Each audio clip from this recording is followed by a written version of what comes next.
രാവിലെ പോളാണ് ബ്രേക്ക്ഫാസ്റ്റ് ഉണ്ടാക്കിയത്. അതായത് അവർക്ക് വേണ്ടി ബർഗർ. ഞാൻ പറഞ്ഞ് എനിക്കുള്ളത് ഞാൻ ഉണ്ടാക്കിക്കോളാം. ഞാനാണെങ്കിൽ സവാളയൊക്കെ ഇങ്ങനെ വഴറ്റത്തൊന്നുമില്ല, വട്ടത്തിൽ ഇങ്ങനെ കീറിയ സവാളയും ടൊമാറ്റോയും പിന്നെ ആലു ടിക്കിയും കൂടെ വെച്ചിട്ട് വെജിറ്റബിൾ ടിക്കിയും കൂടെ വെച്ചിട്ട് അങ്ങ് ഉണ്ടാക്കത്തേ ഉള്ളൂ. ഇവൻ പക്ഷേ അതെല്ലാം നന്നായി വഴറ്റി ഈ ബർഗറൊക്കെ ഒന്ന് വഴറ്റിയിട്ടാണ് അവൻ ഉണ്ടാക്കിയത്. അവരൊക്കെ അടുക്കളയിൽ കയറിയാൽ നമുക്ക് ഡബിൾ ജോലിയാണ്. പിന്നെ ഞാൻ എനിക്ക് വേണ്ടി സെപ്പറേറ്റ് ഞാൻ ഇതുപോലെ സവാളയൊന്ന് വട്ടത്തിൽ ഒന്ന് അരിഞ്ഞിട്ട് ഇച്ചിരി മയോണൈസും ടൊമാറ്റോ സോസും വെച്ചിട്ട് ആ വെജിറ്റബിൾ ടിക്കിയും കൂടെ വെച്ചിട്ട് ഞാൻ ഉണ്ടാക്കി കഴിച്ചു. എനിക്കധികം ഓയിലൊന്നും വേണ്ട, അതുകൊണ്ട്. പിന്നെ അരിയൊക്കെ ഇടാനായിട്ട് കഞ്ഞിക്ക് വെള്ളം വെച്ചിട്ടുണ്ടായിരുന്നു, അതൊന്ന് അനന്ന് വന്നിട്ടുണ്ട്.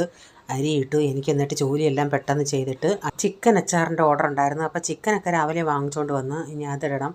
അപ്പോൾ തുണി കഴുകാനായിട്ട് അതും ഇട്ടിട്ടുണ്ട്. പിന്നെ അരിയൊക്കെ ഇട്ടതിന് ശേഷം പിന്നെ ബോട്ടിലുകളിലൊക്കെ വെള്ളം കുടിക്കാൻ നിറച്ച് പിന്നെ ആ ക്യാനിൽ വെള്ളം നിറച്ചിട്ട് പിന്നെ പുതിയ വെള്ളമൊക്കെ തിളപ്പിക്കാനായിട്ട് വെച്ചിട്ടുണ്ട്.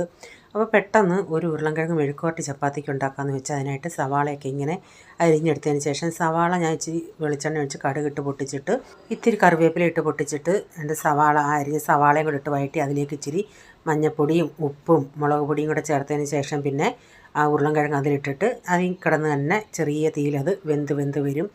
വെള്ളം എക്സ്ട്രാ ഞാനൊന്നും ഒഴിക്കത്തില്ല. ആ ഉരുളൻകിഴങ്ങിൽ നിന്നുള്ള വെള്ളം വന്നത് നന്നായി വഴന്ന് വെന്ത് കിട്ടും. അപ്പോൾ ഉരുളൻകിഴങ്ങ് മെഴുക്കുവരട്ടിയൊക്കെ ഇപ്പോൾ ഇവിടെ റെഡി ആയിട്ടുണ്ട്. അതിനുശേഷം പിന്നെ ഒരു തോരൻ വെക്കുന്നുണ്ട്. വൻപയർ തോരനാണ് ഉണ്ടാക്കുന്നത്. അപ്പോൾ വൻപയർ ഞാൻ കുക്കറിലൊന്ന് വേവിച്ചു. അതിനുശേഷം ഇതുപോലെ ചീനച്ചട്ടിക്കകത്ത് വെളിച്ചെണ്ണ ഒഴിച്ച് വെളുത്തുള്ളിയൊക്കെ ഒന്ന് ചതച്ചതിന് ശേഷം ഇച്ചിരി സവാളയും കറിവേപ്പില എല്ലാം ഇട്ടൊന്ന് വഴറ്റിയതിന് ശേഷം പിന്നെ ഇച്ചിരി തേങ്ങയിട്ട് മുളക് പൊടിയും മഞ്ഞൾപ്പൊടിയും ഇട്ടിട്ട് ഈ പയർ ഇട്ട് കൊടുത്തിട്ടുണ്ട്. പയർ ഇച്ചിരി കൂടെ വേവാനുണ്ട്, അതുകൊണ്ട് ഇച്ചിരി വെള്ളത്തോടെ ഇട്ടേക്കുന്നത്. ഇത് തിളച്ച് കഴിഞ്ഞിട്ട് മീഡിയം ഫ്ലെയിമിലിട്ട് വേവിച്ചാൽ മതി. അപ്പോൾ നമ്മുടെ പയർ തോരനും റെഡിയാകും. ഇടയ്ക്കിടയ്ക്കൊന്ന് ഇളക്കി കൊടുത്താൽ മതി, അത് വെന്ത് നമുക്ക് റെഡിയായിട്ട് കിട്ടിക്കോളും. അപ്പം കഴിഞ്ഞ ദിവസം എനിക്കൊരു കമൻറ്റ് വന്നേ പയർ ഉരുളൻകിഴങ്ങ് മെഴുക്കുവരട്ടി വെച്ചിട്ടുണ്ടെങ്കിൽ ഒരു കോമ്പിനേഷൻ പറഞ്ഞു. അപ്പോൾ എൻ്റെ മനസ്സിൽ പെട്ടെന്ന് തോന്നി അതുപോലെ ഒന്ന് കഴിച്ചാൽ എന്താണെന്ന്. അപ്പോൾ പൊതിയിലായിരുന്നെങ്കിൽ ഇത് കുറേയും കൂടെ നന്നായിരുന്നേനെ. എനിക്ക് ഇലയൊന്നും ഇല്ലാത്തതുകൊണ്ട് പൊതി ഉണ്ടാക്കി ഞാൻ പെട്ടെന്നൊരു ചമ്മന്തി അരച്ച് ഇത്തിരി തൈരും ഉരുളൻകിഴങ്ങ് മെഴുക്കുവരട്ടിയും പയർ തോരനും.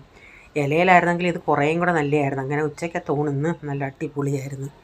ഉച്ചക്കത്തെ ഊണൊക്കെ കഴിഞ്ഞ് കുറച്ച് നേരം കഴിഞ്ഞിട്ട് വൈകുന്നേരം ആയപ്പോഴാണ് ഞാൻ ചിക്കൻ അച്ചാറിൻ്റെ പരിപാടി തുടങ്ങിയത്. അപ്പോൾ ചിക്കനൊക്കെ ഞാനൊന്ന് വറുത്ത് കോരി എടുക്കുന്നുണ്ട്. 2-3 തീരെയായിട്ടാണ് വറുത്ത് കോരിയത്. അപ്പം കുറച്ച് വൈകുന്നേരം ആകുമ്പോഴത്തേനൊക്കെ ഇത് നല്ല സെറ്റായിട്ടിരിക്കുന്നുണ്ട്. ഇപ്പം നല്ല സെറ്റായിട്ടുണ്ട് നമ്മുടെ അച്ചാർ.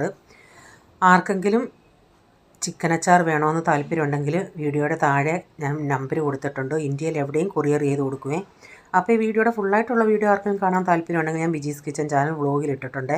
അപ്പോൾ ഇന്നത്തെ വിശേഷങ്ങൾ ഇതൊക്കെയായിരുന്നേ.